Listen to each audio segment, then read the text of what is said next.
Kodėl neįsiaiškinęs, kas yra histrioninio tipo asmenybė, nesupranti klaikaus Almos Bružaitės nusikaltimo motyvų. Šiurpi istorija visiems vedusiems arba dar svajojantiem apie tai, kaip pražūtinga gyventi nemeilėje. Tokia vyra gleibinė su gyvenime buvo. Perskaitę visą baudžiamąją bylą, 6 tomai tikrai nėra daug. Ilgai galvojom, kaip viską įtaigiai paaiškinti, kaip iš tos didžiulės mozaikos sudėlioti suprantamą paveikslą, kaip papasakoti, kaip ji gyveno, ką ji turėjo ir ko jai trūko, kaip ji stengiasi gyventi kitaip. Kad tai suprastum, neužtenka perskaityti bylą.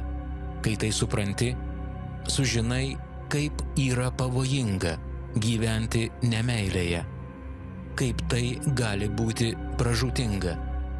Almos gyvenimo istorija yra apie tai.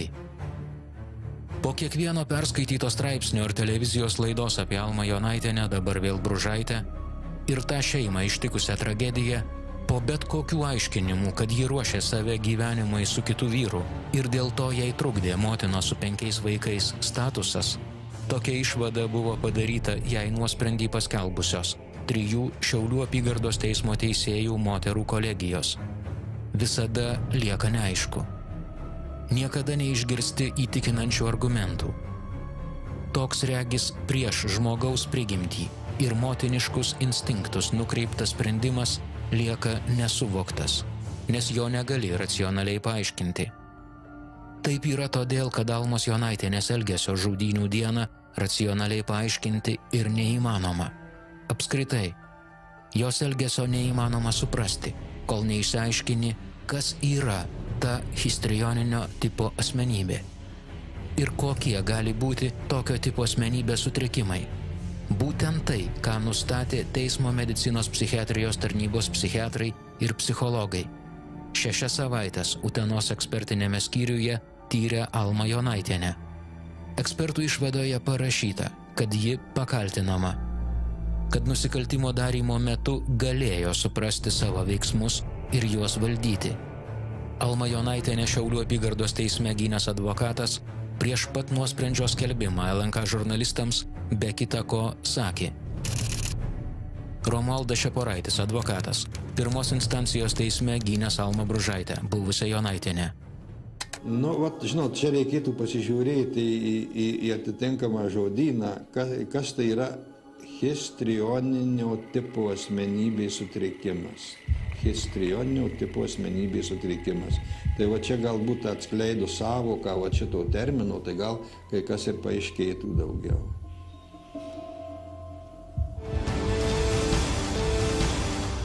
Apie sudėtingą ir labai prieštaringą histrioninio tipo asmenybę, o tiksliau apie histrioninio tipo asmenybės sutrikimą, gali paaiškinti tik specialistai, psichiatrai arba psichoterapeutai. Tokį specialistą į teismą galėjo pakviesti Almos Bružaitės gynėjai. Jie to nepadarė. Jie galbūt būtų galėję teisėjų kolegijai paaiškinti, kuo histrioninio tipo asmenybė yra kitokia nei visi kiti. Dėl to teisėjų kolegijos priimtas nuosprendis būtų tik teisingesnis. Olegas Lapinas, gydytojas, psichiatras, psichoterapeutas, psichoanalitikas. Tai vienas iš variantų charakterio, stiliaus, o sunkiais atvejais tai psichopatija. Tai jau yra tokia psichikos sandara, kurioje mes atrandame neharmoniją, neharmoningumą. Emocinė sfera vyrauja, intelektualinė sfera yra ir kartais labai gerai išvystyta, bet ją naudojamasi mažiau. Ekspertai tyrė Almą Jonaitienę nenustatė psichopatijos. Bet to, net jeigu taip ir būtų buvę, psichopatai taip pat pakaltinami. Ir histrioninis tipas, ir psichopatija yra charakterio ypatybės, dažnai lemiančios to žmogaus sprendimus.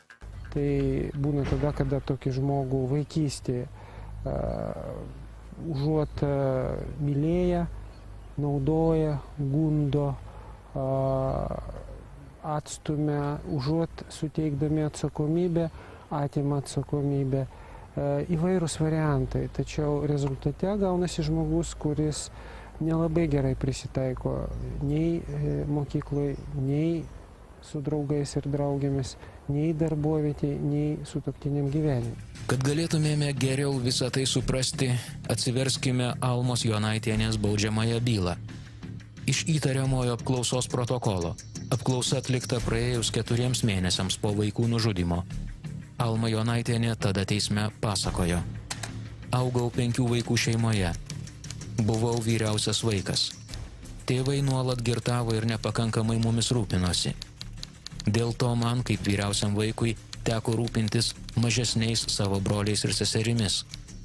Baigus 9 klases nuo 15 metų pradėjau dirbti kolūkio fermoje Melžėje. Uždirbtus pinigus pasiimdavo tėvai ir juos išleisdavo. Joana Brazinskienė, buvusi Panevėžio rajono Gelažių Naujamiesčio vidurinės vakarinės mokyklos mokytoja, Almos Bružaitės klasės auklėtoja. Kokią prisimenu? Gerą mergaitę, gražią gerą mergaitę. Gerai mokėsi. Žinot, vakarinė, nelabai kas gerai mokėsi, o jinai labai gerai mokėsi, labai protinga. Mokytoja vėliau buvo ir Almos sesers auklėtoja, todėl ne kartą lankėsi Bružų namuose. Ir puikiai žino, kokiom sąlygom augo tuose namuose vaikai. Siaubingose. Kodėl, taip sakot? Įsivaizduokit, kūrena žmonės krosniai. Nu, kai būna plytagi, žinot, virt valgyti. Įkištas 2 metrų rastas, kūrenasi. Langai išdaužyti. Polietilenu užleisti. Netvarka baisi. Mokytoja tikino, kad apie tą šeimą sunku kalbėti. Tiesa, kalbėdama apie Almos tėvą, rado ir gerų žodžių. Joniukas, kaip jį vadino, ir kai ką gero namams padarydavęs. Aš auklėjau jos ir seserį Liną, ir jau ją auklėjau, aš nueidavau.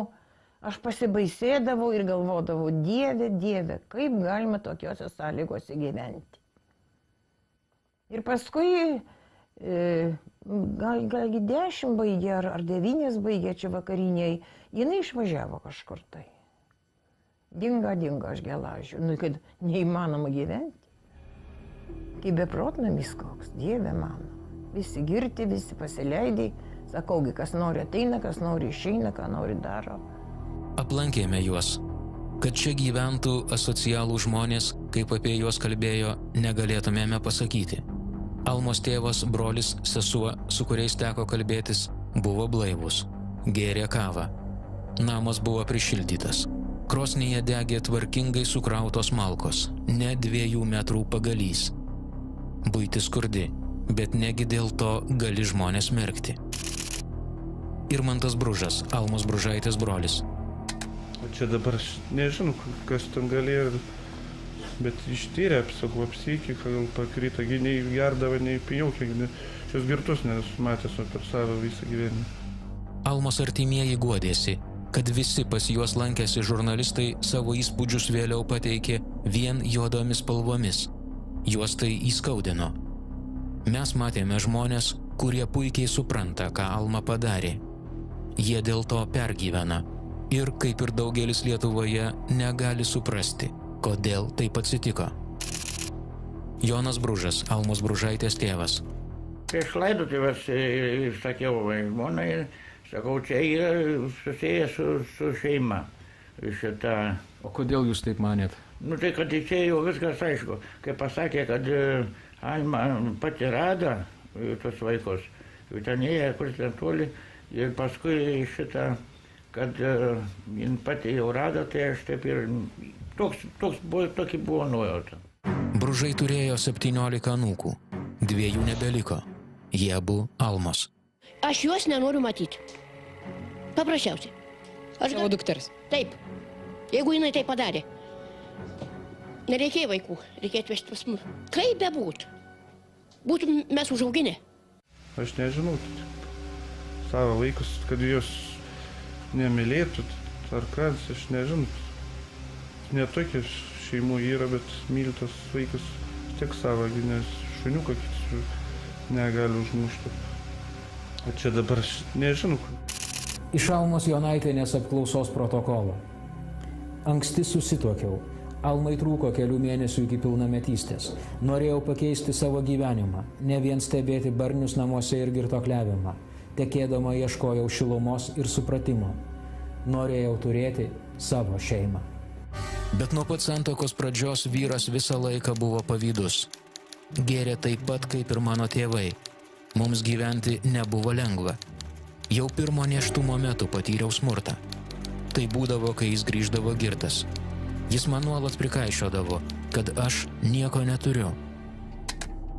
Virgilijus Jonaitis, dabar jau buvęs Almos vyras, ilgo mūsų pokalbio metu visą laiką kategoriškai neigė, kad kada nors būtų kėlęs ranką prieš Almą. Rodė į savo keliose vietose susiūtą lūpą. Sakė, čia Alma prakirtusi.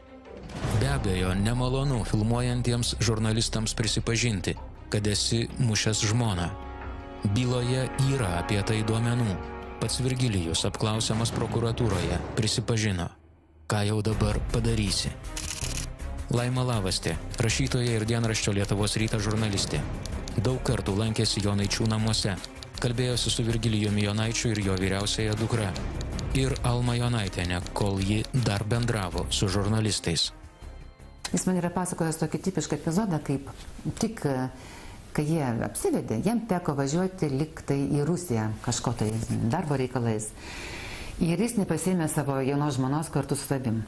Ir kilo baisus skandalas, kad jau išvažiavęs jis staiga gavo pranešimą, kad jo žmona net žudosi, geria tabletes vien dėl to, kad jos vyras nepasėmė jos į tą komandiruotę. Tai štai matau, kaip Jonaičiui, kad jis nepasėmė tos savo jaunos žmonos į komandiruotę, buvo normalus dalykas. Bet Jonaitienė čia padarė iš to didžiulę tragediją. Aha, nepasėmė, nemylė, aš nereikalinga.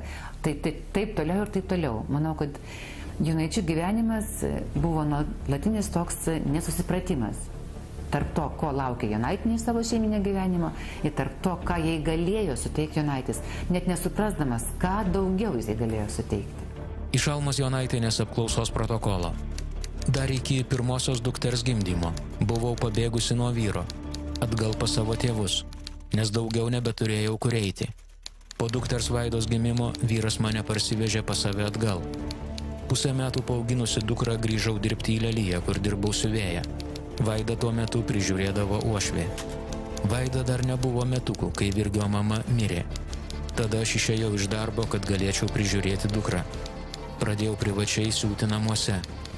Netrukus dėl nesutarimų su vyru aš vėl buvau išėjusi iš jo namų kartu su dukra. Skaudžiausia buvo tai, kad jis nuolat sakydavo, kad tu nieko neturi, kad čia viskas ne tavo. Grįžau atgal, nes vyras atsiprašydavo, o aš jam atleisdavau. Histrioninės asmenybės labai teigiamai ir lengvai reaguoja į meilę. Jeigu toks žmogus ir gali gerai jaustis, jis gali gerai jaustis sąlygomis, kuriuose jį myli, jam simpatizuoja, bet nepriklauso nuo jo nuotaikų. Tai idealus partneris tokiam žmogui, tai partneris pakankamai logiškas, racionalus, bet mylintis tą žmogų. Tokiame partnerėje jis gali rasti tėvą, motiną, stabilizuojančią figūrą, kuri sugeba kaip sugeriamas popierius sugerti jo nuotaikų svyravimas ir užuot baudę, skriaudę ir šaukę atgal, priimti jos, išklausytis, o po to pasiūlyti racionalų sprendimą. Tai tarsi papildinys, kuris vaikiškai psichikai priešpastato suaugusio žmogaus požiūrį. Iš Almos Jonaitienės apklausos protokolo. Gyvenome vargingai. Lūšnoje nuomojomės vieną kambarį. Po kurio laiko iš savivaldybės gavome valdišką vieno kambario butą.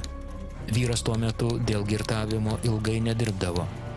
Gimė Mantas, po 5 metų Tomas. Dar iki Tomo gimimo norėjau išsituokti, tačiau teismas neištuokė. Aš jam vėl atleidau. Vyras užsikodavo, ilgą laiką negėrė. Tuomet mūsų santykiai buvo pagerėję. 2000-aisiais iš banko gavome paskolą būstų įsigyti.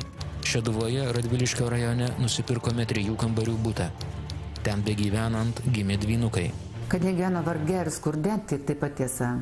Kada nenorėjo savo kitų 4 vaikų, taip pat tiesa. Yra ir man apie tai sakiusi, kad Visi 4 vaikai jai gimė, dėl to, kad neturėjo pinigų abortui, arba tą laiką praleido, kai buvo galima padaryti. Ji pati taip aiškino. Taip, jinai pati taip aiškino. Ir kad iš tikrųjų laukiamas vaikas buvo tik pirmoji dukra. Iš Almos Jonaitienės apklausos protokolo. Grąžinti paskolą mums sekėsi sunkiai. Dėl to pradėjome ieškotis namelio, kad galėtumėme gyventi ūkiškai.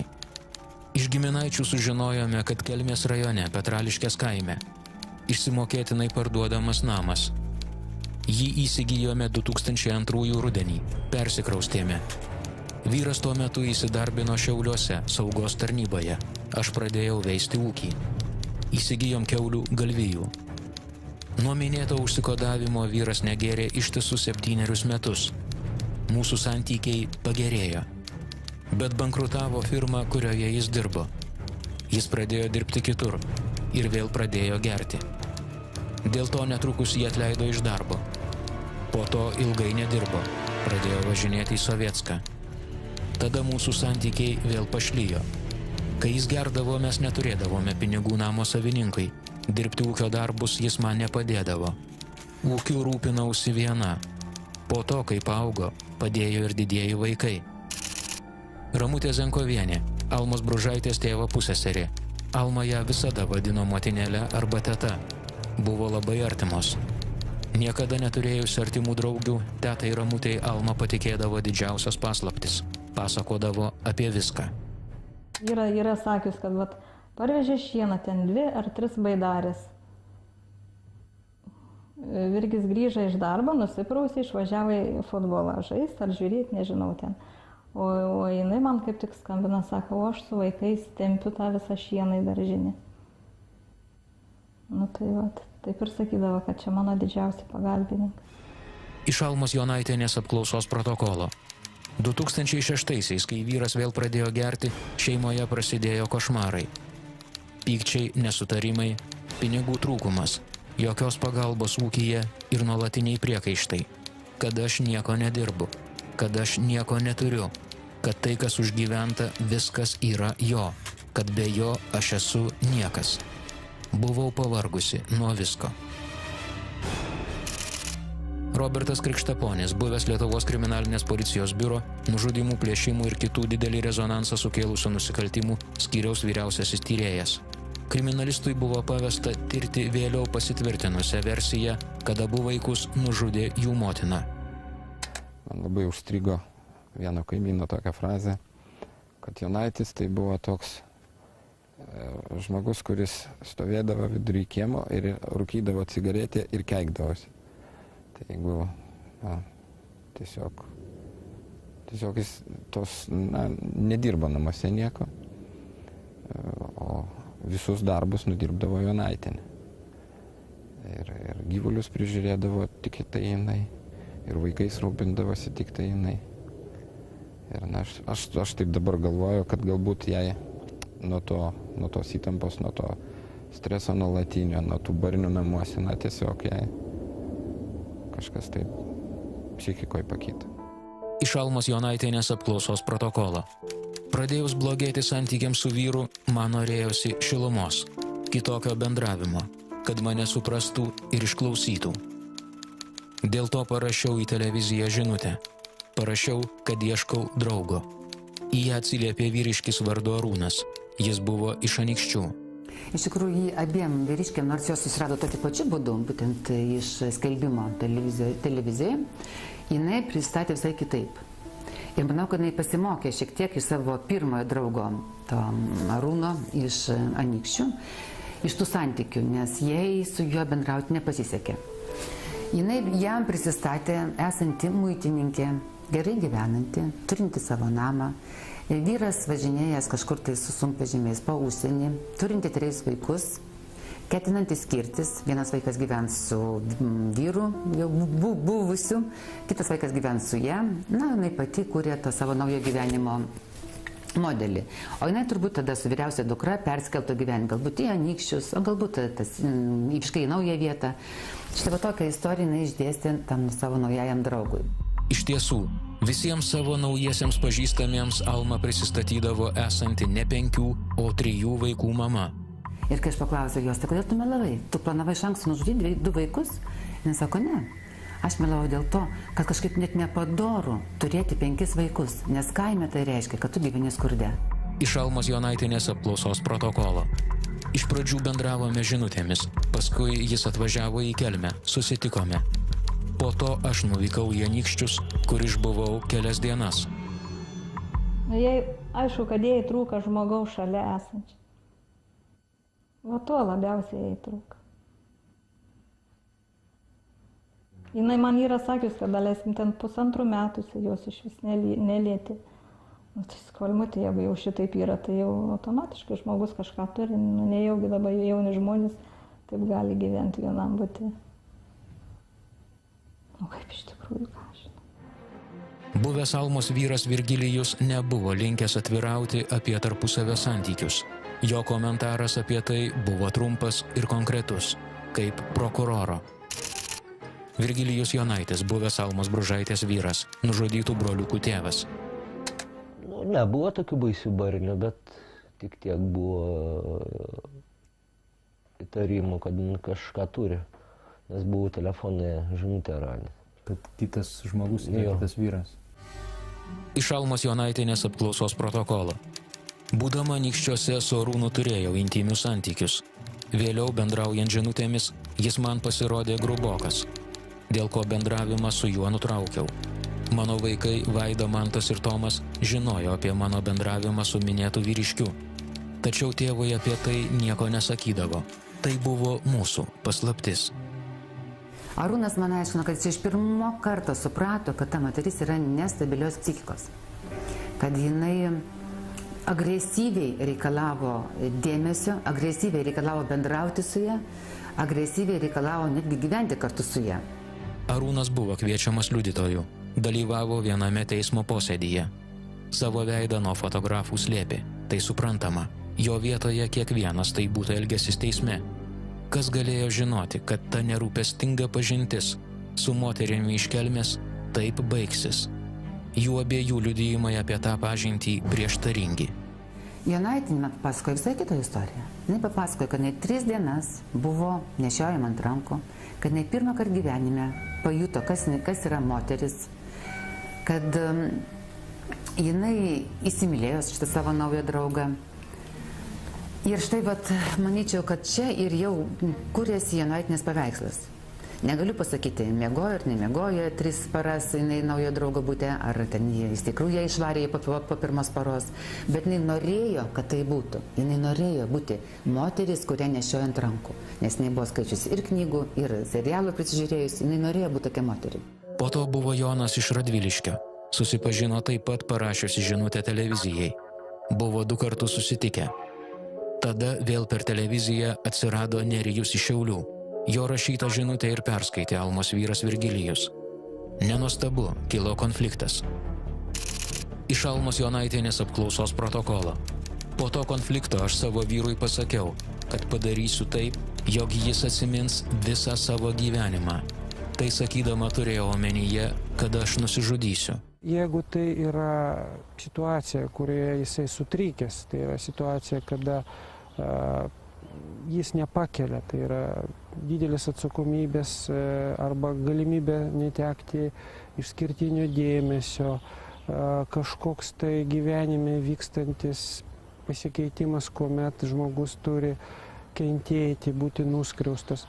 Reakcijos tampa kitokios. Tada tas žmogus užuot veikęs racionaliai pradeda veikti impulsyviai. Jisai gali padaryti impulsyvų veiksmą, bandyti nusižudyti, dažniausiai taip, kad pasijustumai kaltas, bandyti pabėgti iš namų, trenkęs durim, sudaužyti indą, tai ką mes anekdotuose dažnai vadinam normalių šeimininių ginčių. Taip.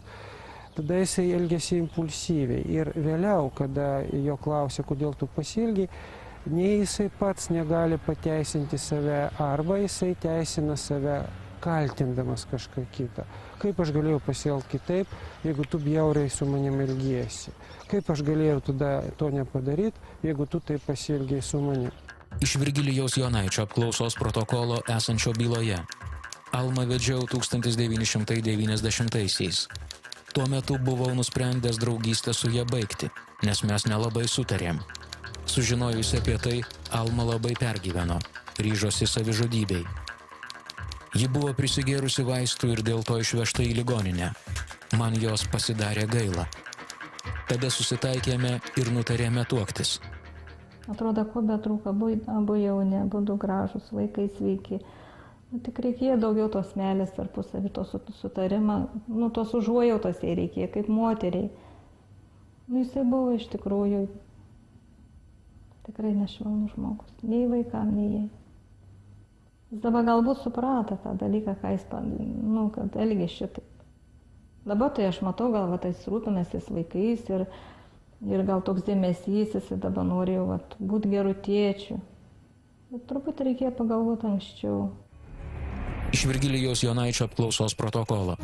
Supykusi ant manęs, Alma tapdavo agresyvi. Ne kartą esu nuo jos gavęs. Ranka pagalvė kočėlų į veidą.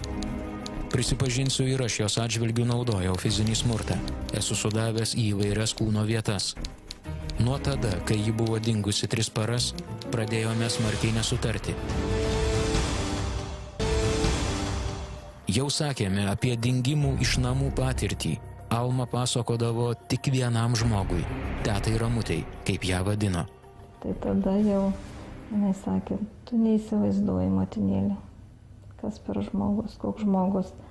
Aš ją ir pilnai supratau, nes jinai, kaip, sakant, tiek švelnus, ant tiek žmogus malonus, kad aš gyvenime, sakant, to nebuvau sutikus. Tai be abejo, čia galbūt kaip su Virgiu tokių santykių nebuvo, tai jei gyvenime buvo čia atradimas kažkoks buvo, gal kai 9 dangų jautės. Tai dėmesys, švelnumas ją pakėrėjo. Taip. Buvo tai, ko jai trūko. Tu neįsivaizduoji, motinėlės. Koks žmogus. O taip ir pasakė, kad tokia vyra glėbį nesu gyvenime buvus. Iš Virgilijaus Jonaičio apklausos protokolo. Kartą Alma pasakė, jei mane įtarinėjai neištikimybę, gal geriau taikiai išsiskirkim. Kalbėjo, kad skyrybų atveju sūnus Mantas ir Tomas turėtų gyventi su manimi. Ji liktų su Vaida ir dvynukais. Mes visi, kaip ji norėtų, turėtumėme persikelti gyventi kur nors kitur. Jai turėtų likti namai. Noriu turėti tokią šeimą, apie kurią svajojau visada. Neišsipildė tos svajonės, nes vien svajoti apie tai neužtenka. Byloje yra Almos Bružaitės, tuo metu dar Jonaitienės paaiškinimai teisėjoms, kodėl ji ryžosi tam kraupiam žingsniui. Bet juos perskaitęs pradeda abejoti, ar jie nuoširdus. Pabandysime paaiškinti, kodėl. Iš Almos Jonaitienės apklausos protokolo. Mažiesiems dvynukams nuėjus į miegamąjį Pokaičio, apsisprendžiau, kad išeisiu iš gyvenimo, o kartu su savimi pasiimsiu Mantą ir Tomą, juos nužudydama. Kokiu būdu tai padarysiu, iš karto nebuvau apsisprendusi, bet apie savo ketinimą parašiau laiške ant popieriaus lapo. Planavau, kad nužudžiusi vaikus pati išgersiu psichiatrės man išrašytų vaistų, tačiau to nepadariau. Tai vadinasi, kad kaimo moteriai, kad jinai nueitų pas psichiatrą, tikrai reikia būti priėjus tam tikrą ribą. Aiškiai, jinai suvokė, kad jai kažkas su sveikata, psichinė sveikata yra negerai. Alma Jonaitienė vaikus nužudė kovo pabaigoje. Tų pačių metų sausį ji kreipėsi pagalbos į Kelmės psichinės sveikatos centrą. Jai buvo skirti antidepresantai.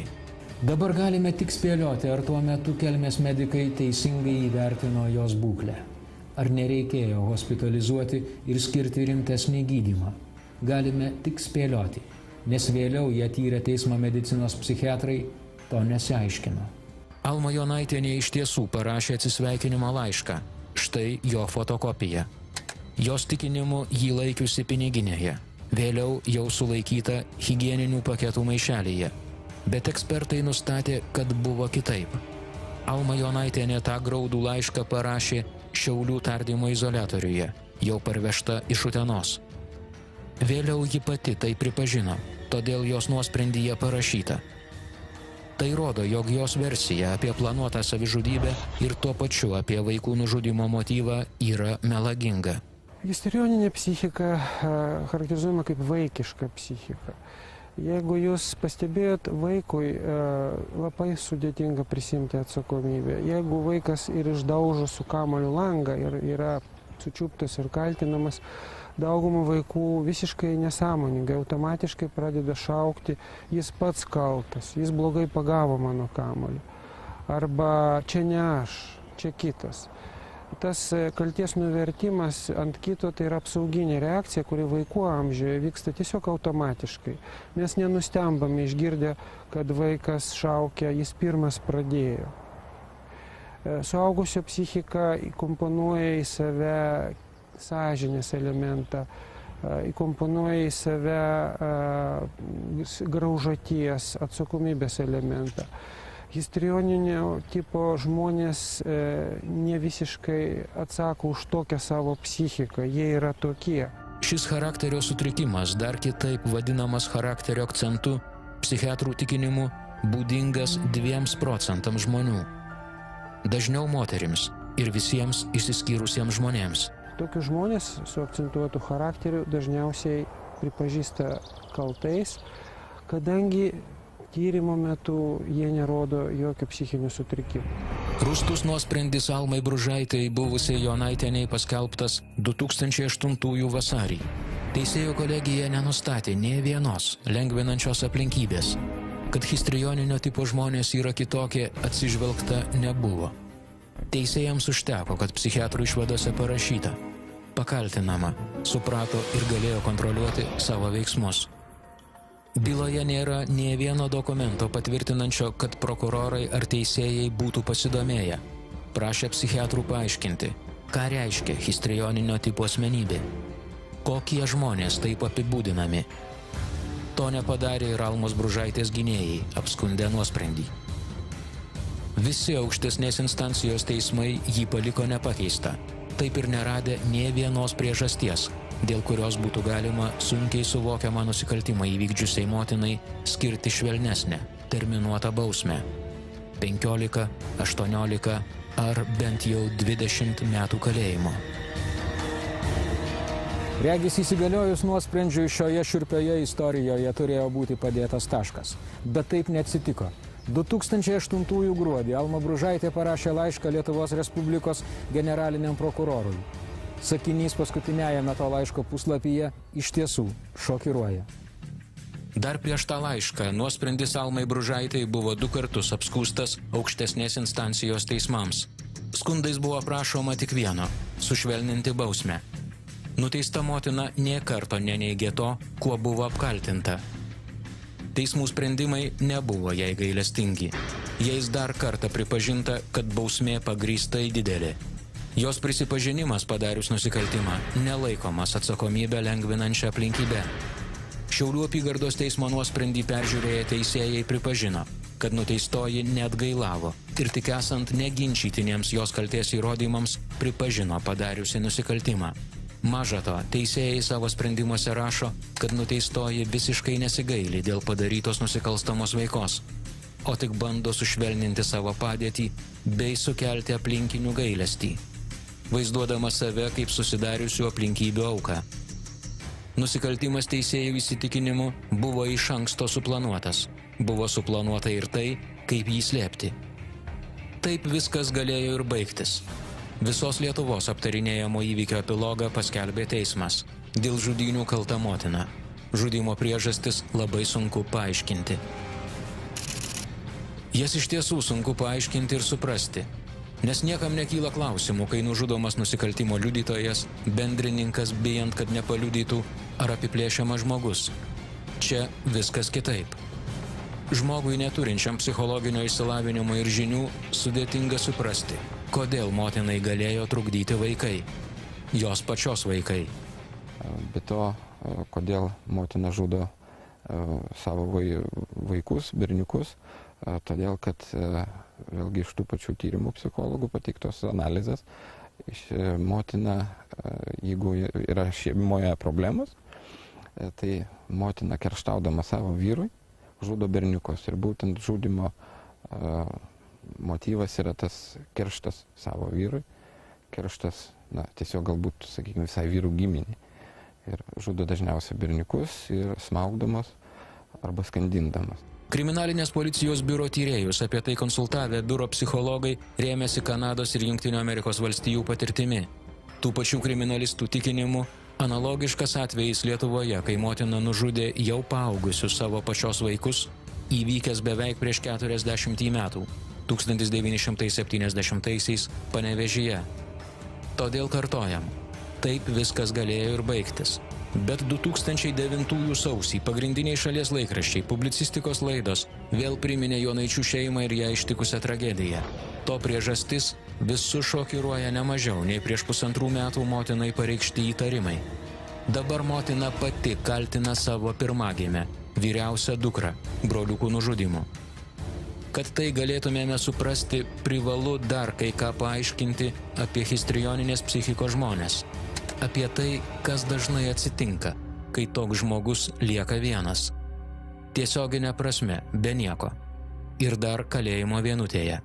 Likęs be papildinio, histrioninės psichikos žmogus pasijunta labai nesaugiai. Jo veikla pasidaro pakankamai chaotiška. Neretai jisai susirga tam tikrom lygom, kurias mes vadiname isterinė, anksčiau vadiname, dabar vadinam somatizaciniais sutrikimais.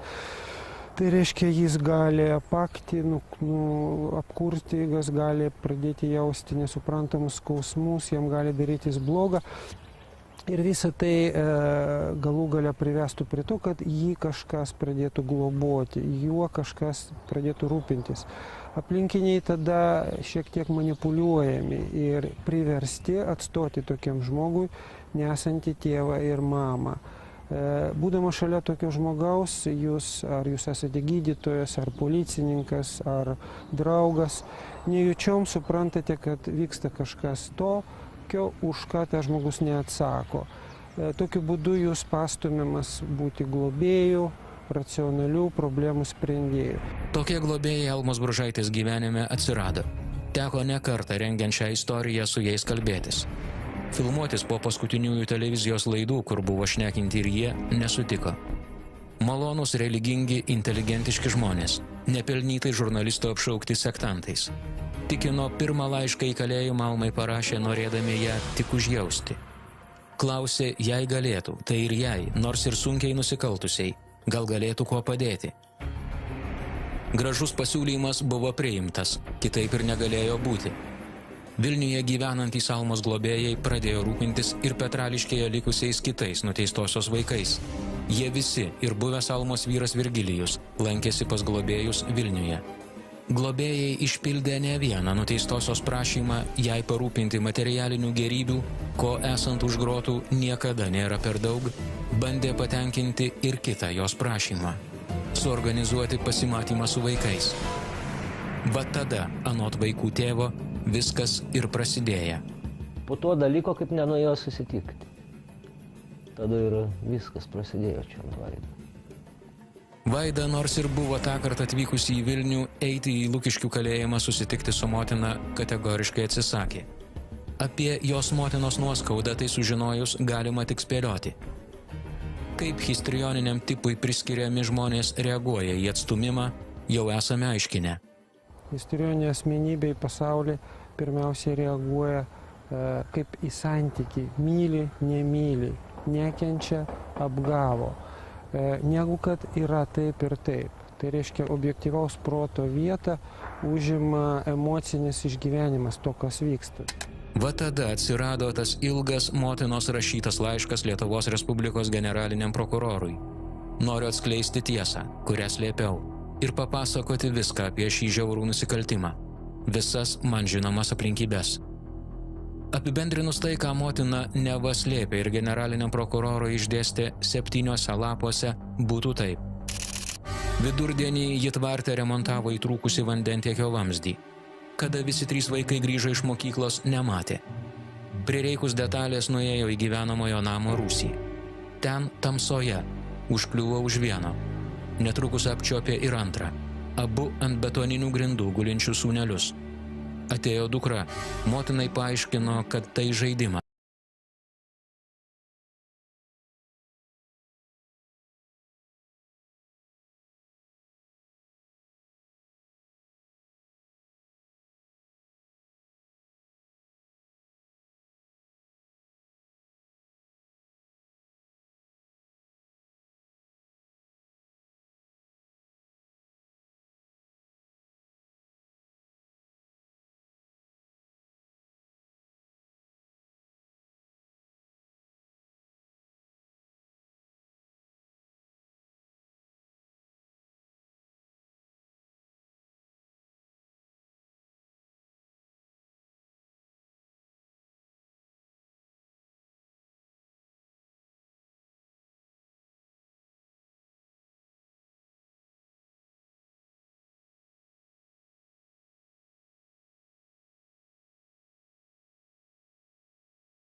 nebegaliu čia.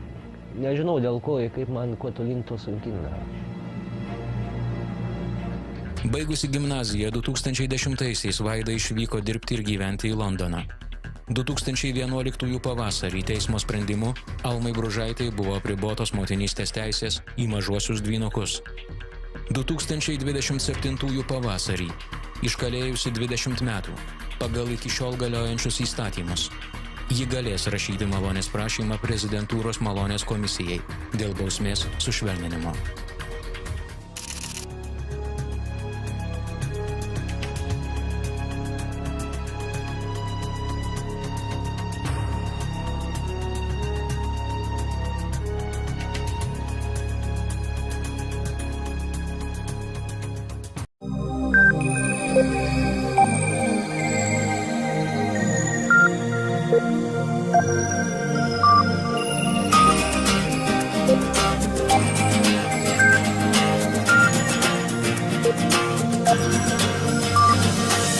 Kažkur išnyko šviesa